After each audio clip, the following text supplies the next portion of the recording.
କଳିଙ୍ଗ ଯୁଦ୍ଧର କାରଣ ଓ ପରିଣାମ। ତୁମ ସମସ୍ତଙ୍କୁ ସିଏଚ୍ଏସ୍ ଏଜୁକେସନ୍ ଚ୍ୟାନେଲରେ ସ୍ୱାଗତ।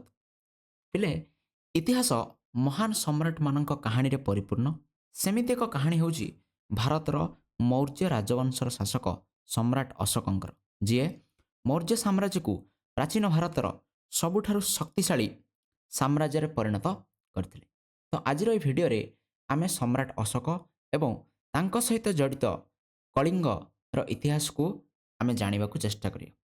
ଯେତେବେଳେ ଆମେ ଓଡ଼ିଶାର ଇତିହାସ ପଢ଼ିବାକୁ ଯାଇଥାଉ, ତ ଓଡ଼ିଶାର ଇତିହାସ ସାଧାରଣତଃ କଳିଙ୍ଗ ଯୁଦ୍ଧରୁ ହିଁ ଆରମ୍ଭ ହେଇଛି ବୋଲି ସାଧାରଣତଃ ଅନୁମାନ କରାଯାଏ। ଆଉ ଆମେ ଇତିହାସକୁ ସେଇଠାରୁ ହିଁ ପଢ଼ିବା ଆରମ୍ଭ କରିଥାଉ। ତ କେଉଁଭଳି ଭାବରେ ସମ୍ରାଟ ଅଶୋକ କଳିଙ୍ଗ ଆକ୍ରମଣ କରିଥିଲେ, ତାର କ'ଣ କ'ଣ କାରଣ ଥିଲା, ଆଉ ତାର ପରିଣତି କ'ଣ ହେଇଥିଲା, ଆଉ କଳିଙ୍ଗ ଯୁଦ୍ଧ ଅଶୋକଙ୍କ ଜୀବନରେ କ'ଣ ପରିବର୍ତ୍ତନ ଆଣିଦେଉଛି, ଆଉ ଏ ଭାରତ ପାଇଁ କେମିତି ଭାବରେ ଗୁରୁତ୍ୱପୂର୍ଣ୍ଣ, ତାକୁ ଆମେ ଆଜିର ଏହି ଭିଡ଼ିଓରେ ବୁଝିବାକୁ ଚେଷ୍ଟା କରିବା।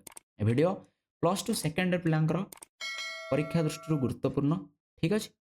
ତେଣୁ +2 ସେକେଣ୍ଡ ଇୟର ହିଷ୍ଟ୍ରିର ଏହି ଭିଡ଼ିଓ, ଯେଉଁଥିରେ ଆଜି ଆମେ ଜାଣିବା କଳିଙ୍ଗ ଯୁଦ୍ଧର କାରଣ କ'ଣ, ଯୁଦ୍ଧର କ'ଣ ପରିଣାମ ଆସିଲା ଏବଂ ଏଇ ଯେଉଁ ଯୁଦ୍ଧ ହେଲା ଏଇଟା ଅଶୋକଙ୍କ ଉପରେ କ'ଣ ପ୍ରଭାବ ପକାଇଲା। ଯେଉଁମାନେ ଚ୍ୟାନେଲକୁ ନୂଆ ଆସିଛ, ନିଶ୍ଚିତ ଭାବରେ ଚ୍ୟାନେଲକୁ ସବସ୍କ୍ରାଇବ୍ କରିବା, ତା ସହିତ ବେଲ୍ ଆଇକନ୍କୁ ମଧ୍ୟ ପ୍ରେସ୍ କରିବା, ଯାହାଫଳରେ ସମସ୍ତଙ୍କୁ ଭିଡ଼ିଓର ନୋଟିଫିକେସନ୍ ମିଳିପାରିବ। ତେଣୁ ଭିଡ଼ିଓକୁ ଆମେ ଆରମ୍ଭ କରିବା। ଯଦି ଆମେ ପ୍ରଥମ କଥା ଆମେ ଦେଖିବା ଯେ ପ୍ରାଚୀନ ଭାରତ ଇତିହାସରେ କଳିଙ୍ଗ ଯୁଦ୍ଧ ଏକ ପ୍ରଭାବଶାଳୀ ଯୁଦ୍ଧ ଭାବରେ ପରିଗଣିତ, ଠିକ୍ ଅଛି। ଏହି ଯୁଦ୍ଧ ଖ୍ରୀଷ୍ଟପୂର୍ବ 261ରେ ମୌର୍ଯ୍ୟ ସମ୍ରାଟ ଅଶୋକଙ୍କ ଦ୍ୱାରା କଳିଙ୍ଗ ବିରୁଦ୍ଧରେ ସଂଗଠିତ ହୋଇଥିଲା, ଠିକ୍ ଅଛି।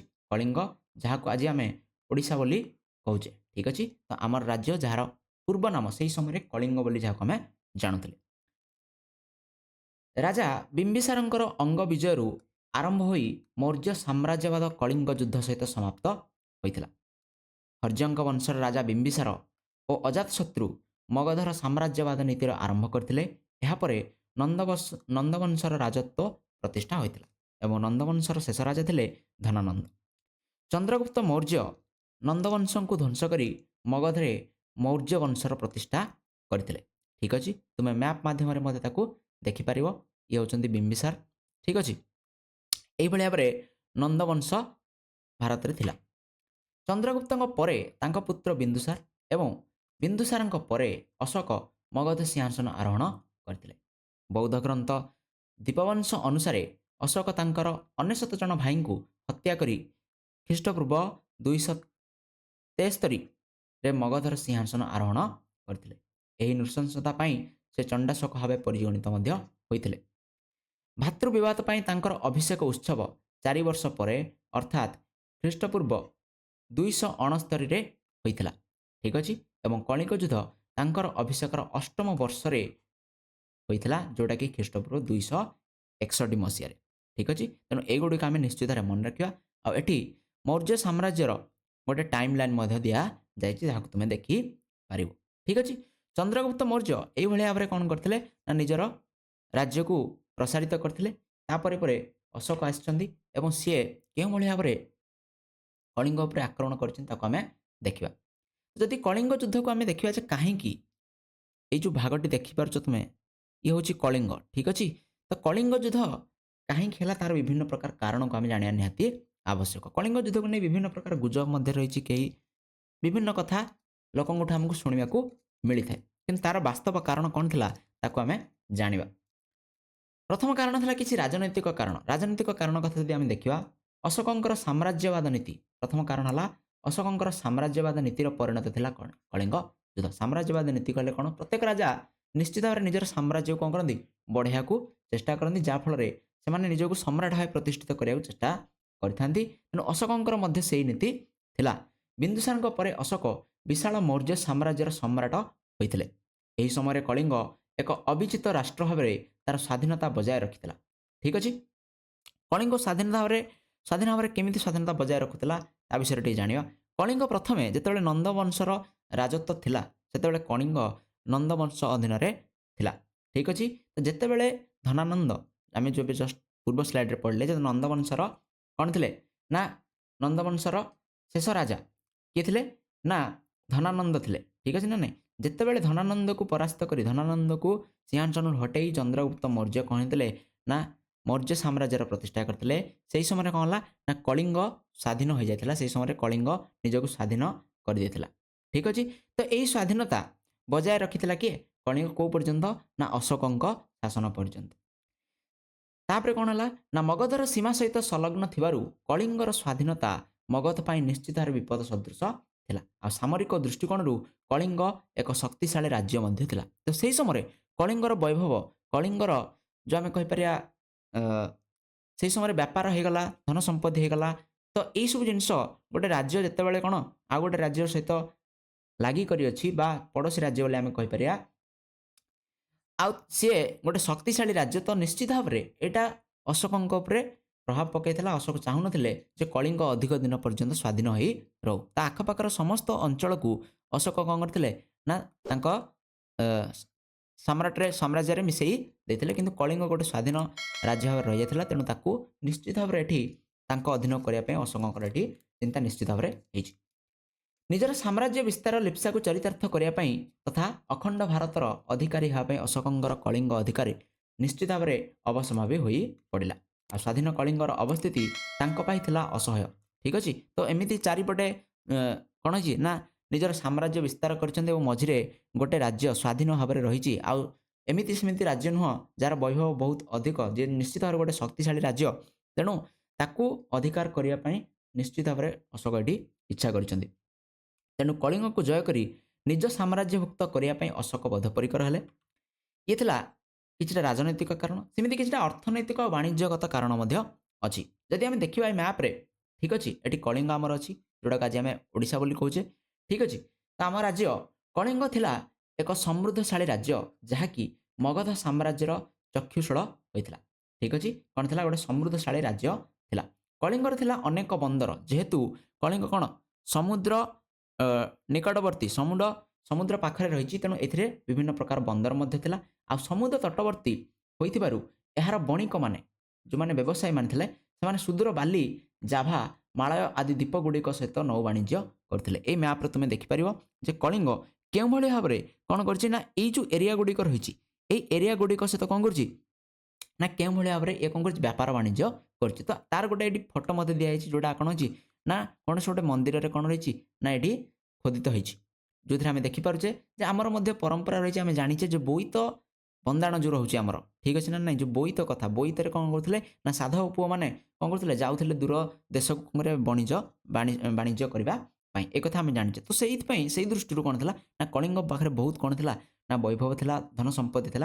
तो गोटे समृद्धशाली राष्ट्र थी किए राज्य थी किए कलिंग तेणु स्थलपथर उत्तर भारत दक्षिण भारत को थी वाणिज्य पथ कलिंग मध्य दे जाइथिला मगध यही भौगोलिक अवस्थिति वंचित थिला किंतु मगध पाखे कौन प्रकार नौसेना से समय नथिला ठीक अच्छे तो समुद्र देखिए कौन प्रकार वाणिज्य से करूँ नथिले तेणु अर्थनैतिक दृष्टिकोण कलिंग भली समृद्धशाली राज्य को निज साम्राज्यभुक्त करने अशोक निमंते जरूरी हो पड़ा ठीक अच्छे तिब्बतीय लेखक तो ये थिला किछि कारण ता सहित आम देखिए जे तिब्बतीय लेखक लामा तारानाथ वर्णन जना जाए जे कलिंगर नाग माने अशोकंकर अलंकार मान लुटि नहीं उपयुक्त शिक्षा देवाई अशोक कलिंग आक्रमण करते किंतु संभवतः कलिंगर नाविक मैंने मौर्य तरी गुड़िक आक्रमण कर लुंठन करते किंतु यार अन्य कौन ऐतिहासिक तथ्य उपलब्ध ना तेणु यह अधिक गुरुत्व दि जाए ना सेमती आ गए कारण रहा कहुए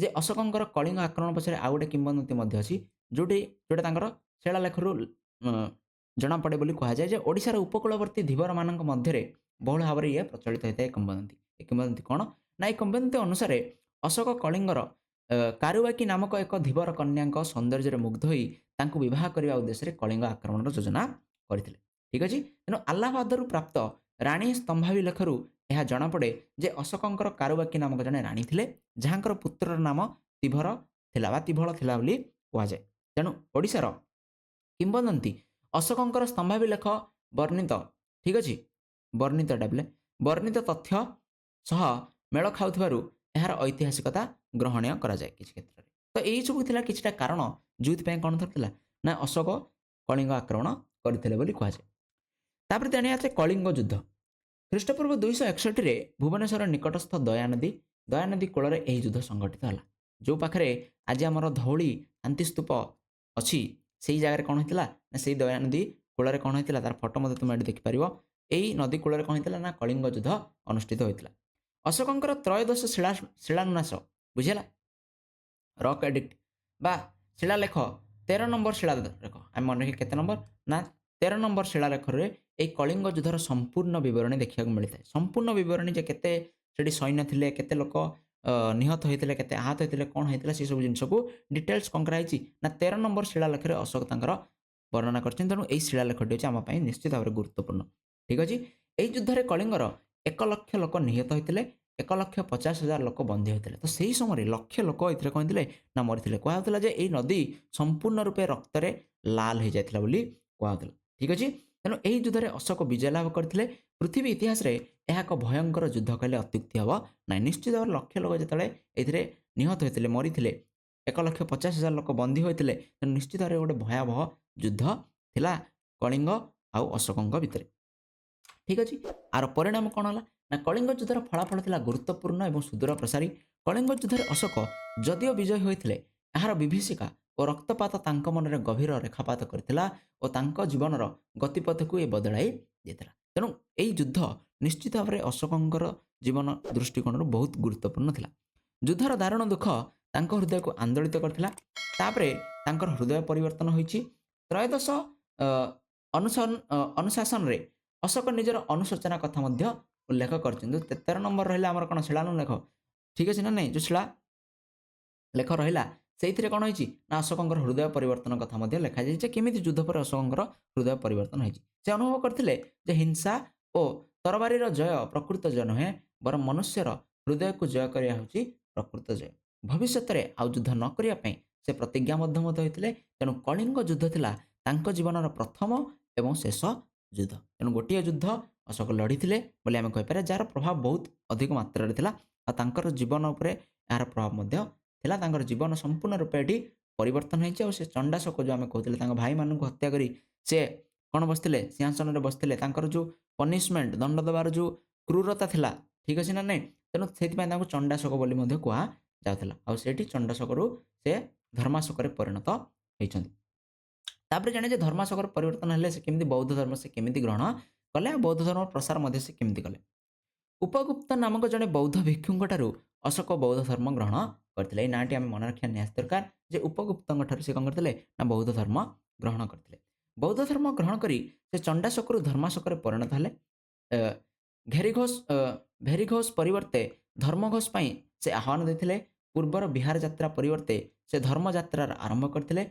बुद्धों जीवनी सह संश्लिष्ट थिबा विभिन्न स्थान को से धर्मयात्रा उद्देश्य जाइथिले बौद्ध धर्मर प्रसार और प्रचार निमंते से विभिन्न प्रकार पदक्षेप माने नैथिले साधारण लोकंक अवगति निमंते धर्मस्तंभ मानक बौद्ध धर्मर नीति मध्य उल्लेख करा आरंभ करागला ठीक अच्छे जो शिलालेख गुड़िक थिला से बौद्ध धर्मर प्रचार प्रसार कौन है ना उल्लेख करा आरंभ करागला अशोक राजधानी पाटलिपुत्र ठारे तृतीय बौद्ध सम्मेलन आयोजन कराया मन रखिया पाटलिपुत्र राजधानी थिला मगधर जोड़क आज आम पाटना बोली कहूचे तो सही जगह तृतीय बौद्ध सम्मेलन आयोजन होता आई सम्मेलन में मोगली पुरतीस यही सम्मेलन में सभापतित्व करथिला तार ये गोटे चित्र तुम्हें देखिपर ठीक अच्छे आउ कौन ना अशोक निजर पुत्र महेंद्र और कन्या संघमित्रा ठीक अच्छे अशोक पुओ ना कौन महेंद्र और झील ना संघमित्रा यही दुई जन को धर्म प्रचार निमंते सिंहल पठाई